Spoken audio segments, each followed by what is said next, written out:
12 रुपये आहे.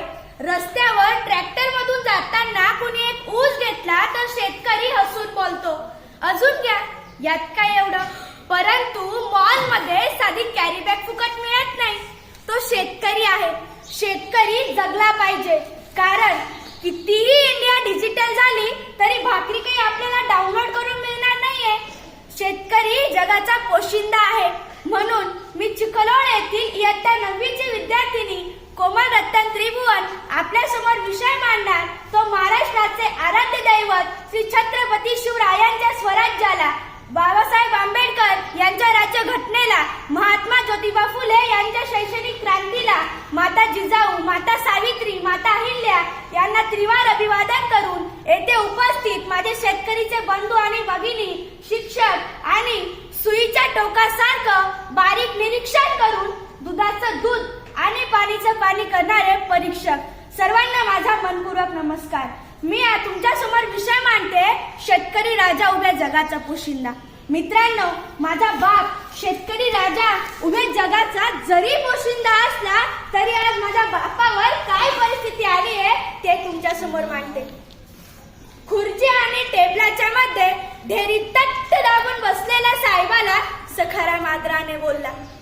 ओहो, खुर्ची आणि टेबलाच्या मध्ये ढेरी तट्ट दाबून बसलेल्या साहेबाला सखाराम आदराने बोलला. धन्यवाद साहेब, धन्यवाद. तुम्ही गोष्ट समजून घेतली या दुःखाची अन फाईल मंजूर केली साहेब पाण्यात वाहून गेलेल्या पिकाची. आभार, मनापासून आभार म्हणत हातावर त्यानं खडी साखरेचा प्रसाद ठेवला. ओहो, आभार, मनापासून आभार म्हणत हातावर त्यानं खडी साखरेचा प्रसाद ठेवला. तसंच साहेबाची तंबाखू मळता मळता पाठीमागचा शिपाई बोलला, अय दैवान्या, आधी ऍडव्हान्स जमा कर. माहित नाही का तुला, साहेब पैशाशिवाय कशालाच तोलत नाही. आणि खडी साखर उचल. सरांचा डाएट चालू, त्यात गोड खाल्लेलं चालत नाही. 4 दाणे खडी साखर न चालणाऱ्या डाईट मध्ये टेबला खालच्या नोटा खाणं बसल का? अन फुल्ल झालेल्या डेअरी मध्ये अजून खायची ताकद असल का? हा मनातला प्रश्न सखारामनं मनातल्या मनात घेऊला. फाईल मंजुरीत खिशातून 5,000 गेले. फाईल बँकेत जमा झाली की तुम्हाला नोटा देतो. लागेल तर या वर्षी शेतात हरभरा पेरेल पण कांदा पेरणार नाही. लागेल तर या वर्षी शेतात हरभरा पेरेल पण कांदा पेरणार नाही. पण मायेची शपथ घेऊन सांगतो साहेब, ठरलेला हप्ता ठेवणार नाही. ठरलेला हप्ता ठेवणार नाही. चालतंय, आठवणीने आणून दे, काहीच हरकत नाही.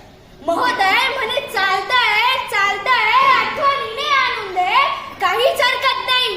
अरे तुला तर माहितीये आपल्या सहीशिवाय फाईल पुढे सरकत नाही. तुला तर माहितीये आपल्या सहीशिवाय फाईल पुढे सरकत नाही. साहेबांच्या तंबाखूसाठी मळलेला हात शिपायानं पटकन झटकला. ओहो, साहेबांच्या तंबाखूसाठी मळलेला हात शिपायानं पटकन झटकला. अन 10,000च्या फाईली पायी 50,000 द्यायला लागून सखाराम झाडाले जाऊन लटकला. अशी अवस्था सर माझ्या शेतकरी बापाची. माझा बाप या जगाचा जरी पोशिंदा असला तरी आज माझ्या कृषी प्रधान देशात माझ्या बापावर ही आत्महत्या घेण्याची वेळ येते. तरी सुद्धा त्याने शेती करणं काही सोडलं नाही. मराठवाड्या विदर्भातील शेतकरी आत्महत्या करत होते.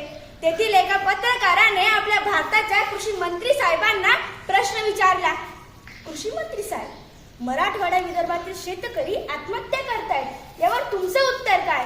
तर आपल्या भारताचे कृषी मंत्री म्हणतात, मराठवाडा विदर्भातील शेतकरी आत्महत्या करतात ते त्यांच्या प्रेम प्रकरणामुळं आणि दारूमुळं. हाच पत्रकार, हाच प्रश्न आणि हेच उत्तर घेऊन मराठवाडा विदर्भातील एका शेतकऱ्याच्या मुलाकडे येतात आणि विचारतात त्याला, बाबा रे, तुझ्या वडिलांनी आत्महत्या केली ती प्रेम प्रकरणामुळं, असं आपल्या भारताच्या कृषी मंत्र्यांचं म्हणणं आहे. यावर तुझं उत्तर काय? तर जरा लक्ष देऊन ऐका मित्रांनो, तो मुलगा काय म्हणतो. बरोबर आहे साहेब, माझ्या वडिलांनी आत्महत्या केली ती प्रेम प्रकरणामुळं, हे बरोबर आहे.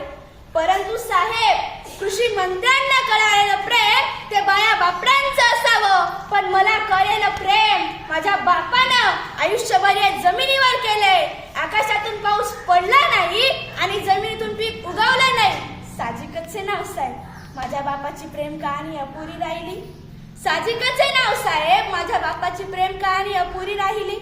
मित्रांनो, सरकारी कर्मचाऱ्यांना टाइम ड्युटी आहे, तशी माझ्या शेतकरी बापाला आहे का? नाही. जेव्हा लाईट येईल तेव्हा शेताकडे धावत जावं लागतं, जेव्हा पाऊस येईल तेव्हा पिकाकडे पाहावं लागतं आणि घरचं टेन्शन काही कमी असतं का हो?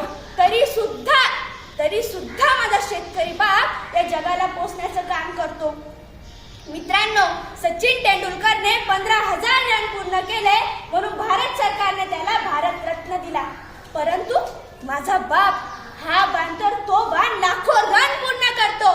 त्याला भारतरत्न तर सोडाचं, साधं गुलाबाचं फुल कोणी दिलं नाही.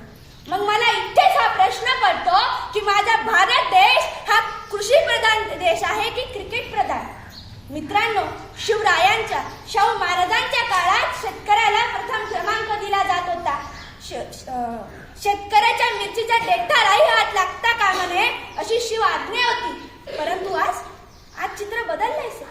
आज माझ्या शेतकरी बापाला कुणी विचारत सुद्धा नाही. सर, कांदा लावणीपासून, कांदा निमणीपासून, कांदा खांडून, ट्रॅक्टर भरून, मार्केटला जाऊन भाव व वजन कळेपर्यंत माझ्या बापाच्या मनात एक भीती असते. मी आणि माझ्या परिवारानं केलेल्या कष्टाचं चीज होईल का? मी आणि माझ्या परिवारानं केलेल्या कष्टाचं चीज होईल का? आणि आता तर कांद्यावरच निर्यात बंदी आली सर, कांद्यावरच निर्यात बंदी आली. जाता जाता पुन्हा एकदा हेच सांगते, कितीही इंडिया डिजिटल झाली